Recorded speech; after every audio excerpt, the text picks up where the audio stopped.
আসসালামু আলাইকুম। আপনাদের সাথে কথা বলছি প্রফেসর ডক্টর মোহাম্মদ মহিউদ্দিন উজ্জ্বল। বাংলাদেশের গত 17 বছরের যে হাসিনার শাসন ছিল, সেই শাসনে গণতন্ত্র ছিল না। বিএনপি 17 বছর সংগ্রাম করেছে ভোটের অধিকারের জন্য, ভারতের অধিকারের জন্য। 17 বছর না হলেও 2014 পরবর্তী যে নির্বাচনগুলো হয়েছে, মোটামুটি 11 বছর 10 বছরের মতো দেশে কোনো গণতন্ত্র ছিল না, দেশে কোনো ভোটের অধিকার ছিল না, দেশে কোনো জনগণের ভয়েস শোনার কোনো ব্যবস্থা ছিল না। তত্ত্বাবধায়ক ব্যবস্থা বিলোপ করেছে, ভোটের ব্যবস্থা বিলোপ করেছে, যদু মধু কদুদেরকে দিয়ে দেশ শাসন করেছে, যেখানে কোনো জনপ্রতিনিধি ছিল না। ছিল যাকে আমাদের সরকার প্রধানের ইচ্ছে হতো, তাকেই তিনি তার মন্ত্রী পরিষদে নিয়ে আসতেন। তার কোনো এক গৃহবৃত্ত মন্ত্রী হওয়ার শখ হয়েছিল, তাকে তিনি মন্ত্রী বানিয়ে দিয়েছেন, এমপি বানিয়ে দিয়েছেন। এমনও খবর আমরা পত্রপত্রিকায় দেখতে পেয়েছি। বাংলাদেশ যেহেতু গণতান্ত্রিক দেশ, বাংলাদেশ যেহেতু 1971 সালে 30 লক্ষ মা বোনের ইজ্জতের বিনিময়ে, লক্ষ মুক্তিসোনার রক্তের বিনিময়ে অর্জিত হয়েছে।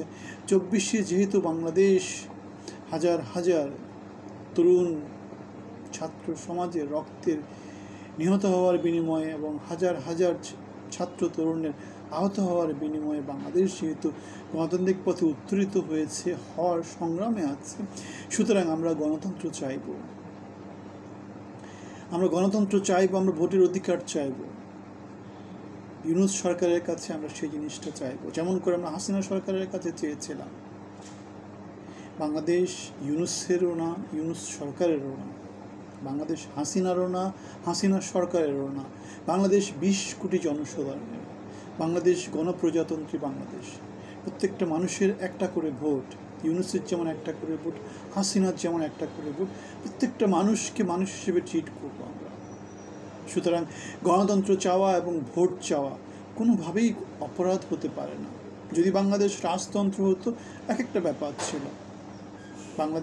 বাংলাদেশের জনগণের ঘামে অর্জিত বাংলাদেশের জনগণের রক্তের বিনিময়ে বাংলাদেশ অর্জিত হয়েছে, স্বাধীনতা অর্জন করেছে। সুতরাং বাংলাদেশের জন্য গণতন্ত্র চাওয়া, ভোট চাওয়া কোনো অপরাধ হতে পারে না। যদি আমাদের এখন যারা আছে সরকারে, এখন যারা উপদেষ্টা পরিষদে আছে, এখন যারা সমন্বয়ক নামধারী সুশীল হিসাবে সমাজে নানা অঙ্গনে বসে আছে, যারা লুটপাটে নতুন একটা তন্ত্র তৈরি করেছে, তাদের কাছে যদি ভোট চাওয়া অপরাধ হয়, গণতন্ত্র চাওয়া অপরাধ হয়, সে অপরাধ আমরা বারবার করব, হাজারবার করব। আমরা 17 বছর করেছি, আমরা সামনেও করব। কারণ আমরা জনগণের কথা বলি, আমরা দেশের কথা বলি, আমরা মানবাধিকারের কথা বলি, আমরা জনমানুষের কথা বলি।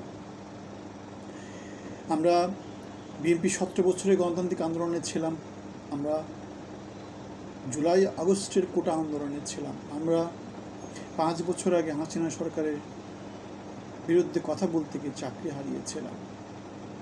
সুতরাং আমরা একটা ব্যানারের কথা বলি, যেটা জনগণের বাংলাদেশ, মানবিক বাংলাদেশ। সেখানে আমার কথা থাকে, আপনার কথা থাকে, বাংলাদেশের কথা থাকে, আমাদের কথা থাকে।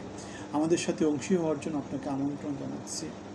আপনাদের সবার জন্য অনেক অনেক শুভকামনা থাকলো। সবাই ভালো থাকবেন।